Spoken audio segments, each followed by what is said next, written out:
Hello everybody and welcome to another edition of Koopa Fantasy. I am of course Koopa Fantasy. This is my week 6 sit stardom recap where I go over the players I told you to start before the weekend and we see how we turned out. You can find me online at koopafantasy.wordpress.com or koopafantasy.com, obviously much easier and shorter. You can find me on Twitter @Blackie_Mike, Blackie with an IE at the end, not a Y, Mike, M-I-K-E.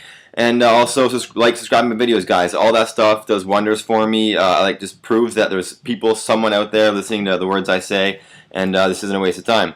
All right, so let's get right into it. The week 6 sit stardom recap. All right, guys, I told you to start Christian Ponder. I suggested you start Christian Ponder at QB, and that was one of the few that paid off for me this week. It was a rough week. I'm pulling kind of a Deshaun Jackson kind of thing. I was great in week 3. Sucked in week 4. I was great in week 5. Not so good here again in week 6. So Christian Ponder, 35 and 52, 350 yards, 2 TDs, 2 interceptions, 13 rush yards. 52 pass attempts is the key thing here. You're not going to get that from Christian Ponder very often, but luckily it paid off in week 6 when I called it. So it's because it was against the Redskins. They are very, very giving to opposing QBs. So if you ever need a QB for a bye or an injury, look for whoever the heck is playing the Redskins. It's usually one of the better matchups.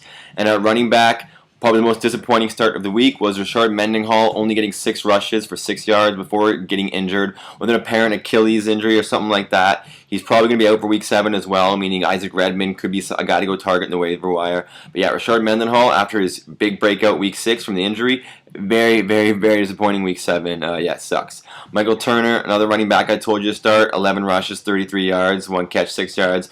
Very disappointing again. Things went south quick for him on Sunday. Matt Ryan threw a bunch of picks, which meant that Falcons went down early, and Matt Ryan was throwing the entire rest of the game. But even still, on 11 carries, you want more than 33 yards from a guy like Michael Turner. So yeah, it was disappointing still.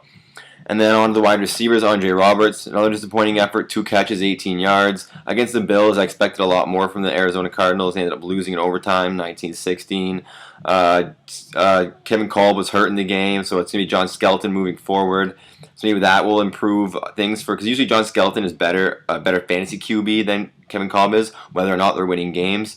So hopefully Andre Roberts is a bit better going forward at least.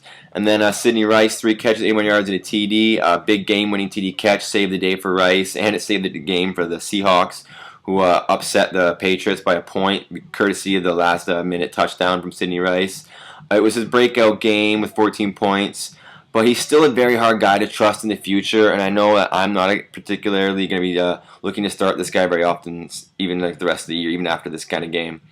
And then in my original write-up for my stardom, I had Jerome Simpson from the Vikings, but I mentioned in the post that he might be out, and if he is, look at someone like Michael Jenkins to take his place, and that's exactly what happened. Michael Jenkins had 6 catches, 67 yards, and a TD. As I said, Simpson was forced to sit out. It was Jenkins who ended up as the Viking wide receiver to start, other than Percy Harvin, came through with 12 points.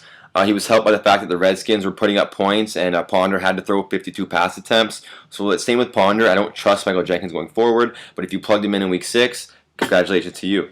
And then my last wide receiver was Mario Manningham, who was mediocre, 5 catches, 72 yards. Would have been nice to see him catch a TD, but the entire 49ers offense was on him to score a TD, so yeah, that wasn't happening.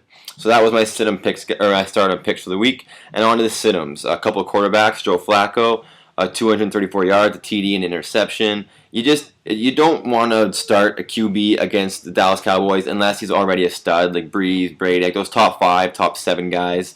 Guys like Joe Flacco, when they get into matchups against teams like Dallas who have great secondaries and a good pass rush, you're not going to get a lot out of them. And then Carson Palmer had a bunch of yardage, but he turned the ball over twice, which took away quite a bit of his value. If he had to just suck with the yardage and TD, in my league, it would be about 18 points. Pretty dang good. But after two turnovers, he was down to 14 points. Definitely a big hit. And then finally, and I'm pretty sure both Flacco and Gore don't have the best matchups this coming week, especially Carson Palmer. Just something to look into. Frank Gore, 8 rushes, 36 yards, 4 catches, 20 yards. 49ers were down early to the Giants, so that made things really hard for Frank Gore as they were throwing most of the game. And it's just a bad game all around for the 49ers, and it hurt Frank Gore. And then I suggested you sit Alfred Morris. I thought it was going to be a very bad matchup against the Vikings. It was a bad matchup. He only totaled 47 yards on 16 carries, but he got handed the ball on the 1-yard line and cashed in for the score and the 10-point day. So Alfred Morris just continues to beat the odds. And Steven Jackson, 12 rush, 52 yards, 3 catches, 28 yards. In the end, it is 80 yards total, but still no touchdowns. Backup Daryl Richardson got 11 carries. He's seeing more and more work. And Jackson right now is really starting to worry me.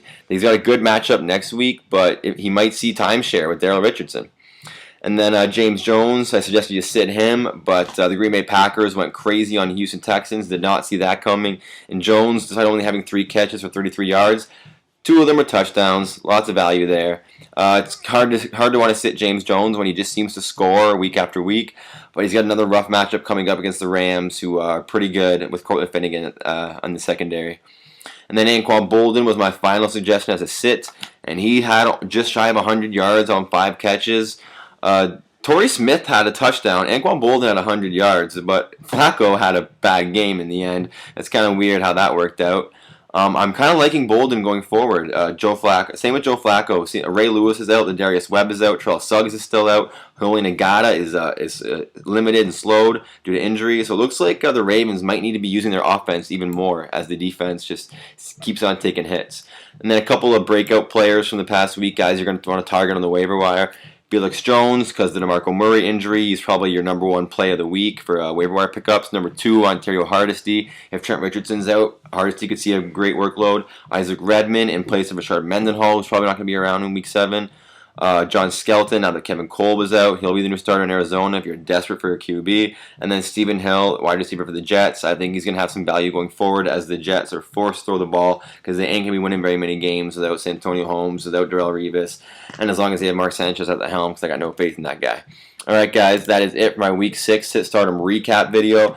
Obviously, I didn't do very good, but that's why I make these videos. I don't want to lie to anybody. I want to keep myself accountable for the picks that I make. Hopefully, I'll come back even better in Week 7. Week 7 picks are actually already made. I will be uploading the video as soon as this one does all the stuff, and it's good to go. All right, guys, KoopaFantasy.com, K-O-O-P-A Fantasy.com. Find me on Twitter, @Blackie_Mike. Like, subscribe to my YouTube videos. Show it to your friends, anything like that. It's all great. Thanks, guys. Peace.